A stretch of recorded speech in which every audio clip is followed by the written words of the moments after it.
Welcome back to the 1-0 podcast. I'm Seth Engle. And I'm Zach Allen. And we are now in week 2 of Penn State football. Last week's season opener was, pretty extraordinary. We got to see Drew Aller in full effect.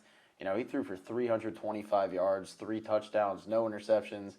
I don't think anyone in the world could have predicted a better starting debut for Aller. As we move into Delaware week here, let's discuss, what did you make of Aller's performance? Where would you kind of pinpoint where he is right now among the other Big Ten quarterbacks, and where do you think he could be at the end of the year? Yeah, and I think my original prediction was wrong. I thought he would play well, but I don't think, at least I didn't expect him to play that well. There's always week 1, you see a lot of teams have growing pains, especially offensively, and especially with a brand new starting quarterback with wide receivers that hadn't really proven themselves as number 1 and number 2 options. But that was all put to rest from the wide receiver standpoint and Drew Aller's standpoint.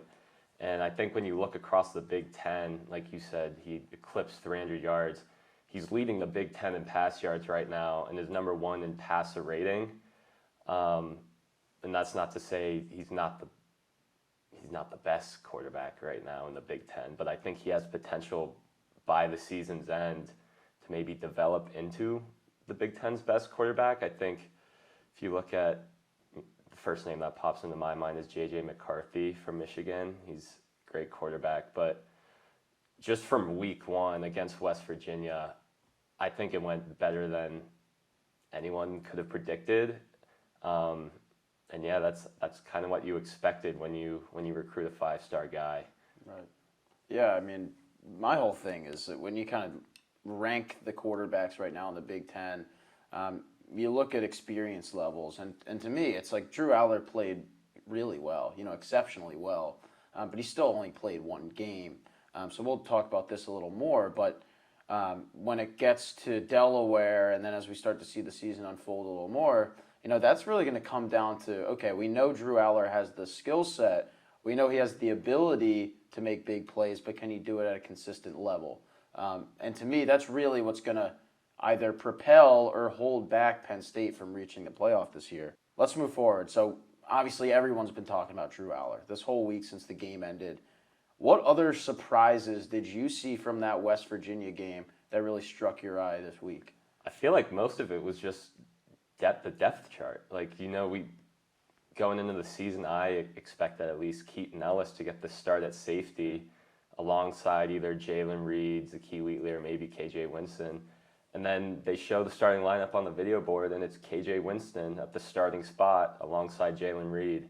Keaton Ellis still got in the game quite a bit, but I think that was almost a jaw-dropping moment to me. I didn't have any inkling that he may be a starter. I knew he'd play this season, a lot more than he did last season, but yeah. I didn't think he'd be a starter. And then I think another one on the same kind of path was Liam Clifford. Dante Cephas had gotten a lot of hype in the offseason about as being the number 3 guy. I think he was one of the top transfers in the transfer portal, and he was the 5th guy maybe behind. He didn't play until the second half. Behind Clifford and Malik McClain, on top of obviously Trey Wallace and Keandre. So I think just the depth chart really kind of surprised me. Yeah, you talk about Keaton. I mean, that was a guy we talked about the Wednesday before the game. They made Keaton available, and we were, asking him, thinking that he was going to start that game. Because we just assumed, that was locked up. I mean, this guy started all 13 games last year. He's a team captain. Yeah. But it kind of goes to show kind of how much depth this Penn State team has, specifically on its defense, where they're able to plug in a guy like KJ Winston to the starting lineup. Keaton's still playing starter reps. He's just not there for the first snap. You know what I mean? Wide receiver, Liam Clifford named as that number 3 guy, I think was shocking. Amari Evans, we're not exactly sure what his status is going to be for this week. He was listed as questionable before the West Virginia game and didn't end up playing at all. So we'll kind of see how that goes and how that plays out.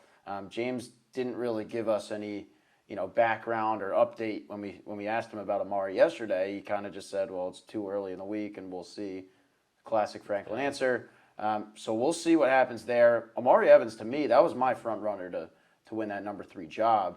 And then when you think about Liam as a slot guy, if Amari's healthy, I think he potentially takes that job. But Malik McLean's another one. What did you see from McLean in his first game as a Penn State on Saturday? Yeah, I mean, Liam Clifford was the number 3 guy, but Malik McLean produced more on the field. And, he's 6'4", but when he's running, he doesn't, lumber along. Like, I'm a lanky guy, and when I run, I kind of lumber along, not to compare myself to Malik McLean, but on his touchdown, it was like 25 yards where he caught it like 3 yards from the line of scrimmage and just beat all the West Virginia defenders to the goal line.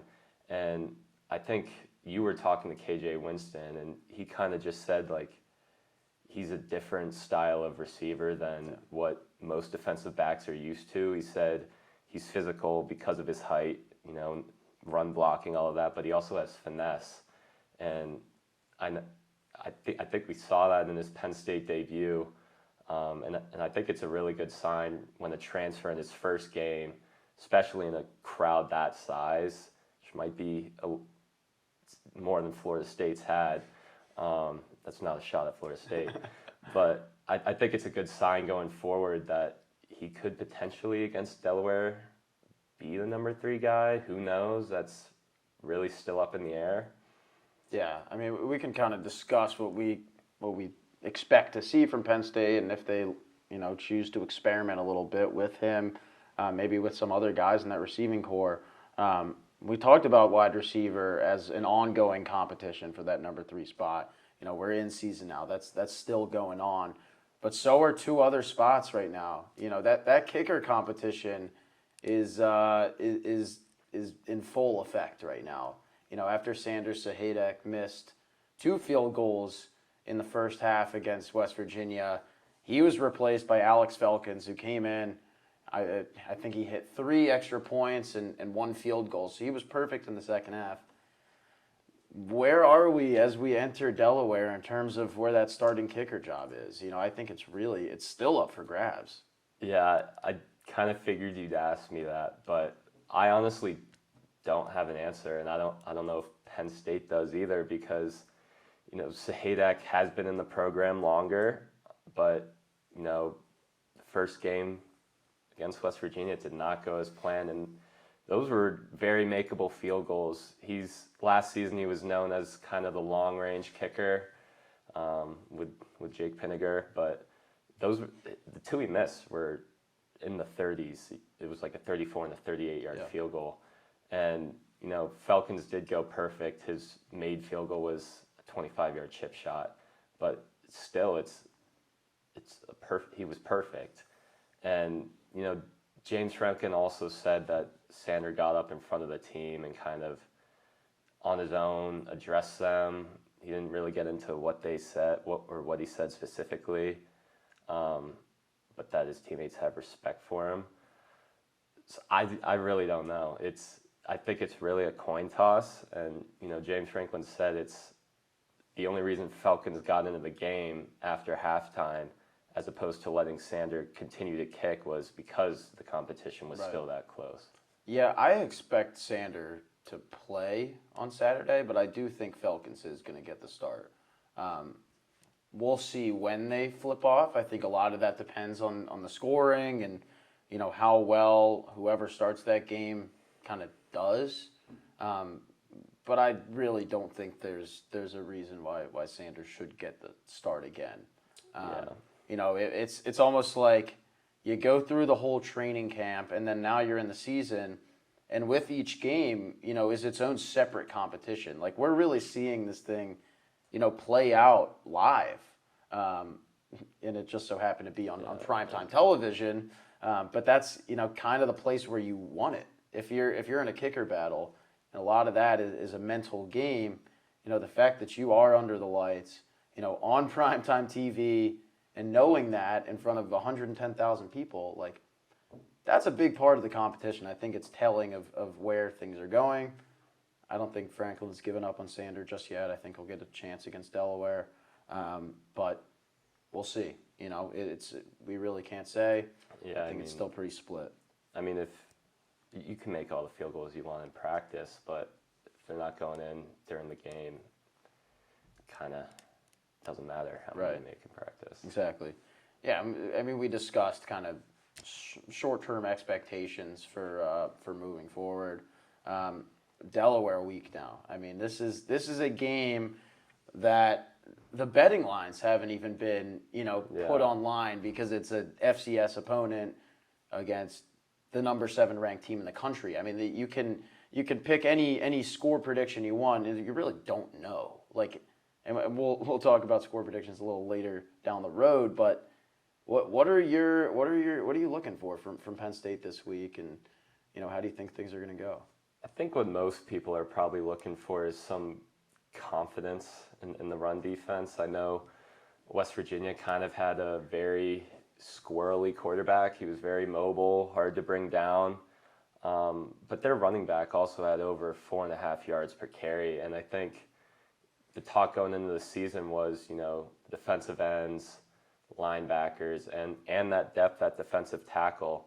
And, that was a problem last year, especially against Michigan. I think was when it was really kind of put on blast, like, oh, the run defense kind of has to improve here.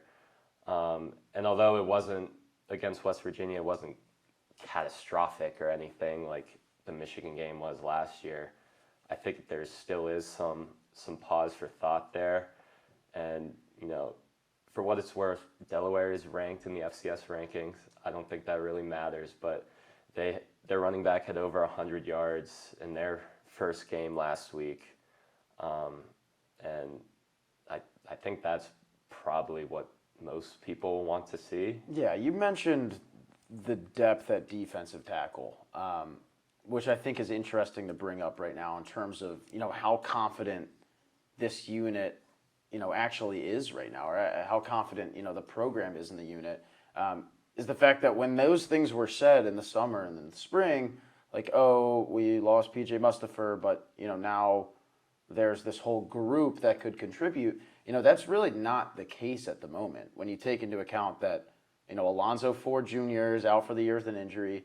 Keziah Zard was out last week with an injury. We don't know if he's going to play on Saturday. So it really is just, a few guys rotating. Jordan Vandenberg got a, good amount of minutes last week off the bench, but it's really just been Hakeem Beamon, Devon Ellies, and Zane Duran pretty much rotating all the time.